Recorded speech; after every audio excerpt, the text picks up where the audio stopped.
Salut les organisers et bienvenue dans cette nouvelle vidéo. Aujourd'hui on va parler dépression et résilience.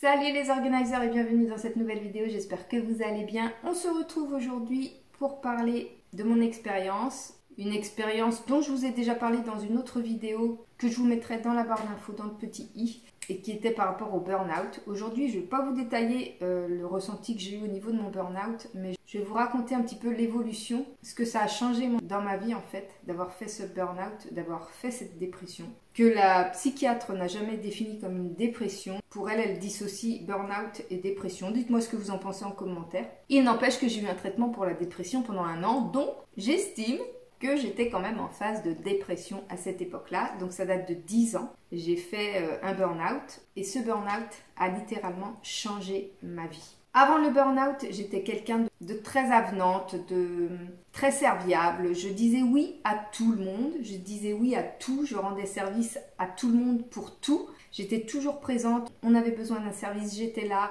on avait besoin de moi, j'étais là, on avait envie de ma présence, j'étais là. J'essayais de me découper en 1000 morceaux pour pouvoir dire oui à tout le monde. Je ne savais pas dire non, le non n'existait pas dans mon vocabulaire, et que ce soit avec mes enfants, avec mon mari, avec ma famille, avec mes amis, même des inconnus, j'étais vraiment une personne qui disait oui à tout et qui essayait du mieux qu'elle pouvait d'aider tout le monde, puisque je suis quelqu'un qui aime qu'on l'aime, clairement. J'aime être appréciée, j'aime que les gens apprécient ce que je fais, j'aime que les gens me disent que je suis sympa, que je suis gentille, que je suis souriante, enfin voilà, j'aime bien être un peu valorisée comme ça, et donc j'ai cette personnalité qui voulait toujours faire plaisir à tout le monde et qui ne lésinait pas sur la dépense de mon énergie pour satisfaire autant de monde que je le pouvais. Et il y a 10 ans, il s'est avéré que après avoir donné beaucoup d'énergie pour une entreprise au début de ma carrière, quelques années plus tard, ça s'est répercuté en fait sur mon mental, sur mon moral, sur moi, parce que je n'ai pas souhaité à l'époque me soigner.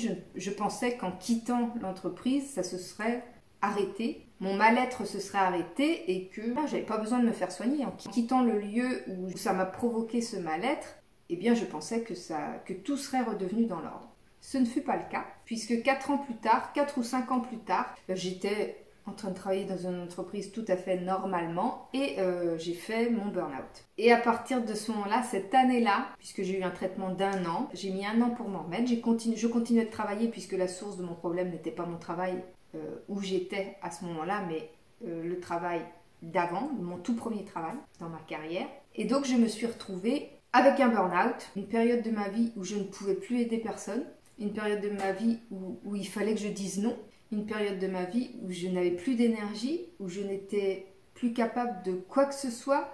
Donc j'ai eu beaucoup de soutien de mon mari, de mes enfants. Ils ont été d'un grand soutien pour une maman, une femme qui ne pouvait plus du tout faire ce qu'elle faisait auparavant. Les premières semaines ont été extrêmement difficiles, tant que le traitement n'a pas fait effet en fait. Donc j'avais la boule à facettes, j'étais incapable de me lever, j'ai été 15 jours en arrêt, donc j'étais vraiment un légume, j'étais au bout de ma vie.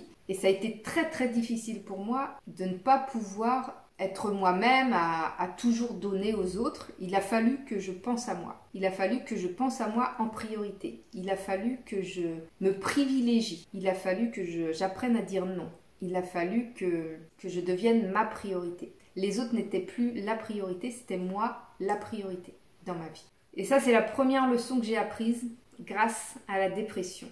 Et c'est ce qui m'a mené à la résilience. Pour moi, la résilience, c'est se rendre compte qu'on a des limites. C'est se rendre compte que c'est pas parce qu'on dit non qu'on va créer le malheur autour de nous, que c'est pas parce qu'on dit non que les gens vont arrêter de nous aimer, que c'est pas parce qu'on dit non qu'à un moment donné, on va pas pouvoir quand même apporter quelque chose à la personne à qui on a dit non quelque temps auparavant. Il y a vraiment une idée de limite qui permet de donner encore davantage. C'est-à-dire que à l'époque où je disais toujours oui, à l'époque où je ne savais pas dire non, à l'époque où je rendais service à tout le monde tout le temps, les gens finissaient par ne plus se rendre compte en fait que c'était une sorte de privilège d'avoir quelqu'un comme ça qui est toujours là même si j'ai toujours eu beaucoup de reconnaissance autour de moi, hein, les gens ont vraiment apprécié ce que j'ai fait, mais c'est devenu normal. Je suis devenue la normalité d'accepter tout, tout le temps. Donc forcément, quand je n'ai plus eu la capacité à répondre oui à tout, bah, ça leur a fait bizarre.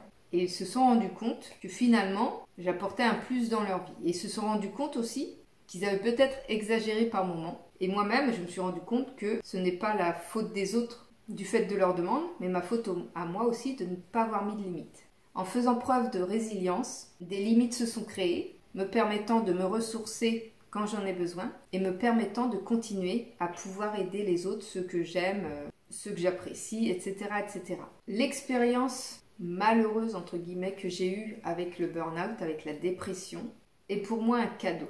Parce que si je n'avais pas fait ce burn-out, si je n'avais pas fait cette dépression, j'aurais été incapable de me rendre compte à quel point je me fatiguais, à quel point je m'usais. Et j'aurais peut-être fini avec une maladie bien plus grave, j'aurais peut-être fini avec une maladie physique incurable, un handicap, parce qu'il faut savoir que pour certaines personnes, ça va les attaquer au niveau du mental, comme moi. Le burn-out, ça m'a fait littéralement péter un câble à l'intérieur de ma tête. Et pour d'autres personnes, le mental va être extrêmement fort, extrêmement puissant, mais elles vont perdre des capacités au niveau de leur corps. Elles vont avoir des douleurs, elles vont se casser quelque chose, elles vont aller en fait au bout du bout jusqu'à ce qu'elles ne puissent plus. Il y a des personnes, elles attrapent un cancer, on dit qu'on a tous le cancer en nous, s'il se déclenche, c'est qu'il y a un effet déclencheur.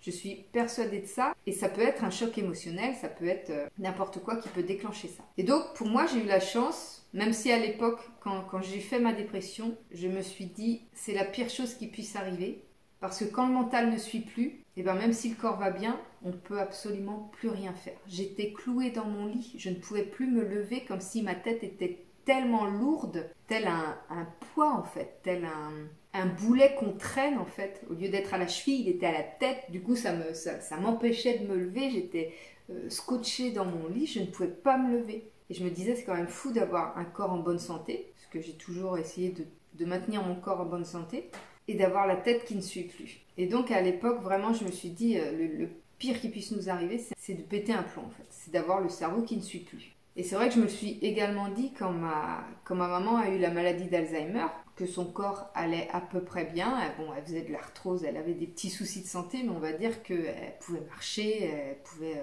faire quand même beaucoup de choses. Elle n'était pas handicapée physiquement, mais la maladie d'Alzheimer l'a emportée en lui enlevant sa mémoire. Et je me dis, voilà, il faut que je m'occupe de ma tête aussi bien que je peux m'occuper de mon corps. Au moins aussi bien, sinon mieux, que je peux m'occuper de mon corps. Et donc, il y a tout un processus qui suit tout ça. Et il y a la résilience qui se met en place. On n'est plus jamais la même personne quand on a subi une dépression, un burn-out, une expérience, un choc émotionnel.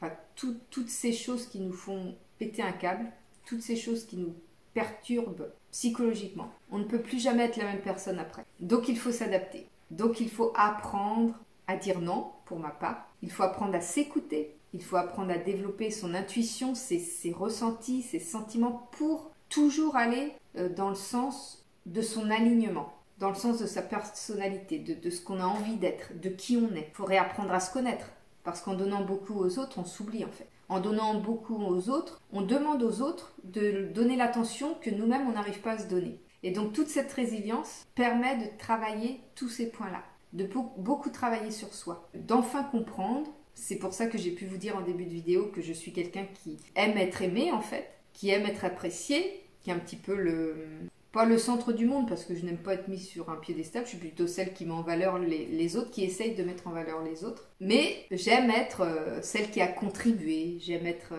celle à qui on dit merci, enfin voilà. J'aime être cette personne-là et je ne le savais pas avant de faire ce burn-out. Je ne m'étais pas remise en question. Il a fallu que je passe par toutes ces étapes pour comprendre qui j'étais, ce dont j'avais besoin et où il fallait que je le cherche en premier. Là où le manque doit être cherché en premier, c'est en nous-mêmes, c'est à l'intérieur de nous. Il faut qu'on apprenne à se connaître, il faut qu'on comprenne comment on fonctionne et ensuite on pourra beaucoup plus facilement dire non, on pourra beaucoup plus facilement dire oui, on comprendra pourquoi on a ces réactions-là, on comprendra ce qu'il faut qu'on fasse pour améliorer, pour progresser, pour accepter aussi, parce que je suis quelqu'un de très émotif, donc j'ai eu des périodes très compliqué émotionnellement.